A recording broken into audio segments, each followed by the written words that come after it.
Hallo zusammen, willkommen zu einem neuen Studio-Vlog.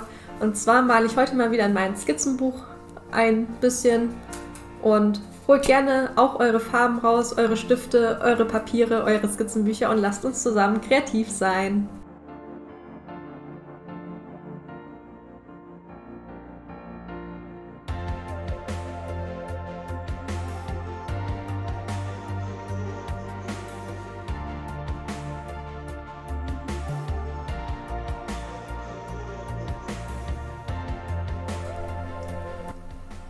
Heute male ich mal wieder in mein Hahnemühle Toned Grey Skizzenbuch.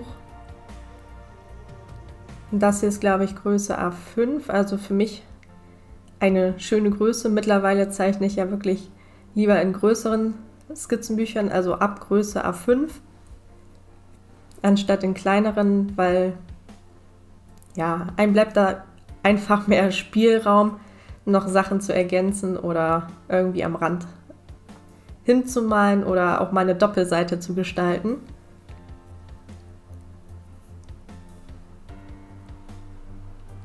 Aber ich will nicht zu viel verraten. Ich habe mir auch ein ganz kleines Skizzenbuch gekauft, beziehungsweise lasse ich mir noch schenken.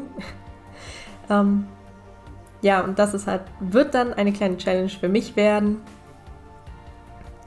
Meine Bildidee war einfach hier, dass ich so einen, ja, ausgelatschten Stiefel irgendwie hinbekomme. Und daran wollte ich halt eine Ratte zeichnen, die da so reinguckt. Ursprünglich habe ich noch gedacht, dass ich eine Ratte vielleicht da in den Stiefel reinsetze, die rausschaut, aber dann fand ich das doch besser, wenn die Ratte da quasi über den Stiefel so rüber schaut oder vielleicht schaut so, was da im Stiefel ist. Und dann kam mir irgendwie so die Assoziation, dass man da denken könnte, die Ratte oder die Maus denkt, es riecht nach Käsefuß.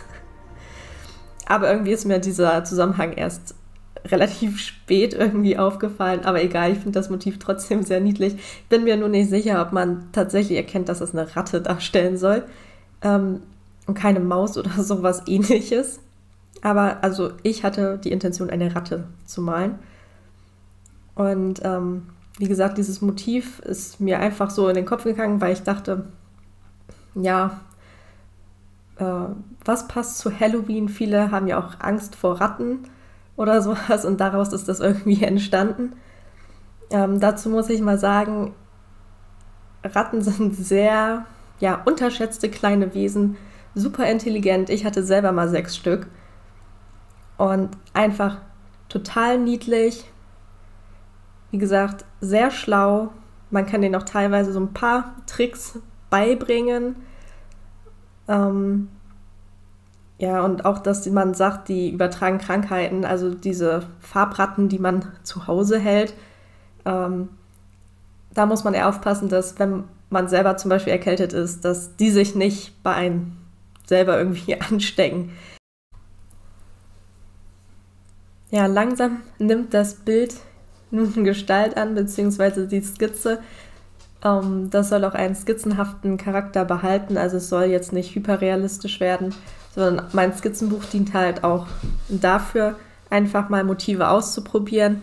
Und wenn die mir halt gefallen, dann kann ich mir halt vorstellen, das halt später nochmal in groß und auch im realistischen Stil halt zu zeichnen.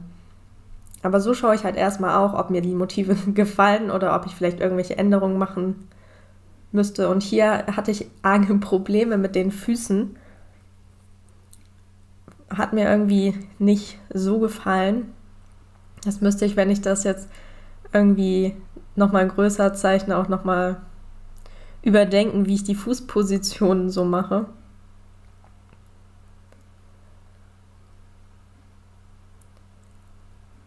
Allgemein würde mich natürlich auch interessieren, ob euch solche Art Videos auch gefallen, wo ich einfach mal sozusagen ein Motiv für mich selber so entwerfe, zeichne, ohne wirklich eine Vorlage dafür zu haben.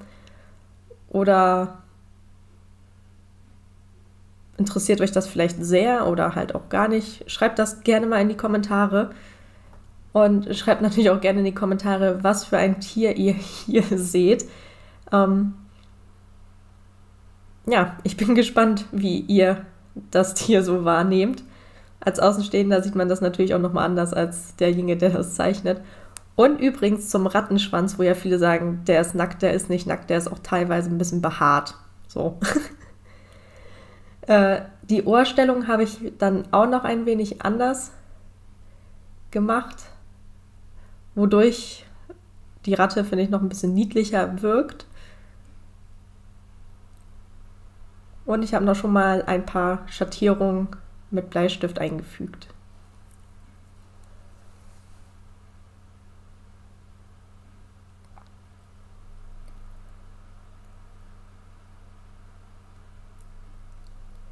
Nun folgen ein paar Gartenimpressionen.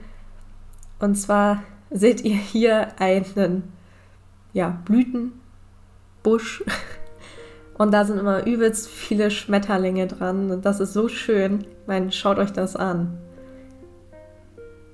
Da kann man so schön nah rangehen. Ich habe auch davon viele Fotografien gemacht.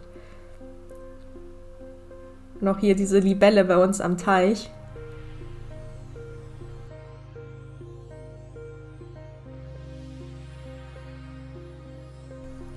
Ja, schaut mal, wie nah ich rangehen konnte. Wie gesagt, ich werde so einen Schmetterling auch nochmal zeichnen oder malen. Wie genau, weiß ich noch nicht. Und das ist unser Gartengnom Loki. Mittlerweile recht zahm und treibt sich gerne im Beet rum.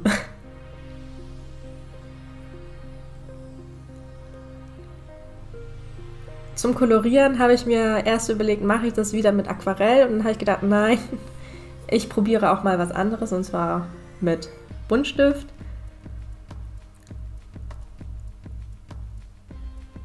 Und anfangs hat mir das ehrlich gesagt so gar nicht gefallen, weil ich das halt auch nicht so gewohnt bin, mit Buntstift so sehr grob nur zu schattieren. Und ihr werdet gleich sehen, dass ich das dann beim Kopf so ein bisschen overworked habe. Das hat mich auch im Endeffekt irgendwie geärgert, auch wenn das nur eine Art Skizze ist. Ja, dann hat mir persönlich hat dann dieser grobe Skizzenstil wie am Körper besser gefallen für die Skizze, weil es halt irgendwie leichter wirkt, als wenn man alles komplett ausmalt.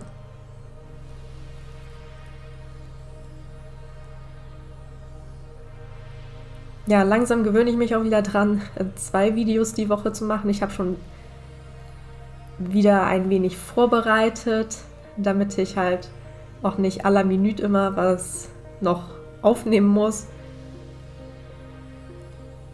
Und ich bin sehr gespannt, wie euch die nächsten Videos so gefallen werden. Da wird unter anderem malen wir noch einen Kürbis zusammen zum Beispiel. Dann gibt es noch eine Skizzenbuchtour. Oder auch nochmal Fell mit Buntstift zeichnen. Also relativ viel Unterschiedliches.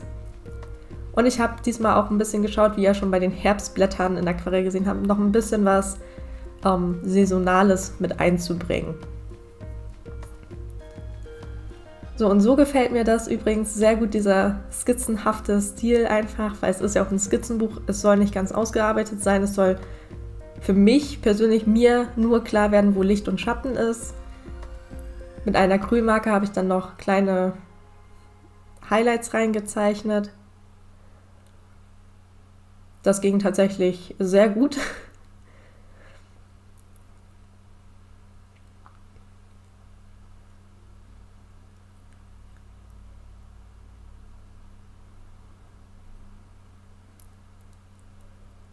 Und wer von euch macht bei Inktober mit? Ich habe mich auch mal ein wenig versucht und den Knoten finde ich besonders gut gelungen. Aber ehrlich gesagt habe ich es schon wieder mittlerweile, ich will nicht sagen aufgegeben, aber dieses Vorgegebene macht mir dann irgendwie hemmt mich das in der Kreativität teilweise, wenn ich das dann vorgegeben habe und dann muss ich dieses Objekt umsetzen irgendwie. Ich weiß nicht, dann bin ich irgendwie immer total unkreativ unterwegs. Und deswegen habe ich das dann irgendwann wieder gelassen.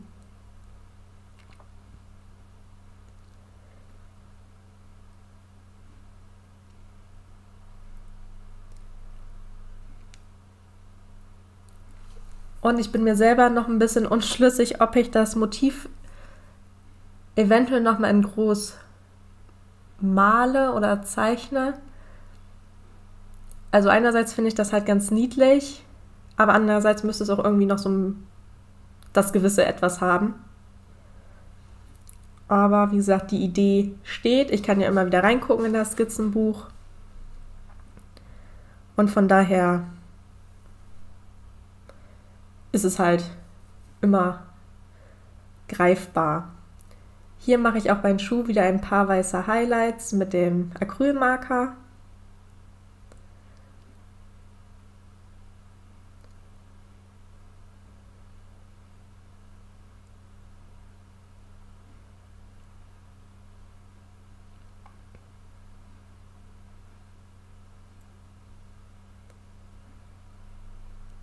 Da passe ich auf, dass es halt nicht zu viel wird und nachher zu krass wird, dadurch, dass ich so viel diesen weißen Stift benutzt habe. Sondern setze damit halt gezielt die weißen Highlights.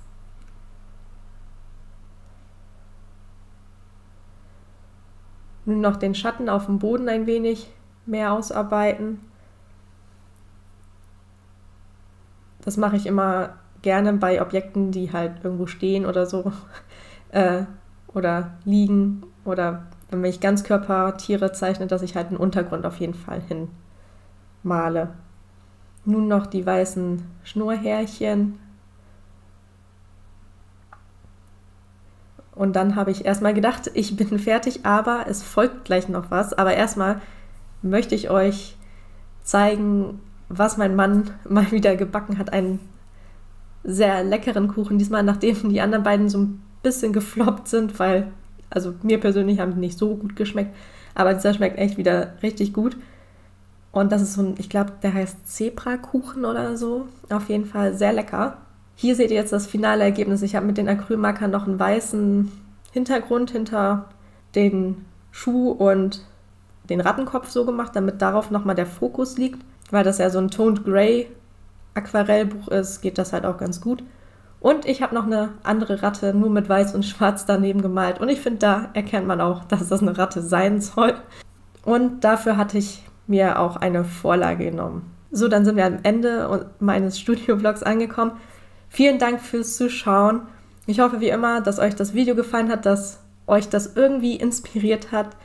Und denkt gerne dran, gebt gerne ein Like, lasst gerne ein Abo da, wenn ihr sowieso meine Videos schaut. Wir sehen uns dann im nächsten Video wieder. Bis dann, bleibt kreativ. Tschüss!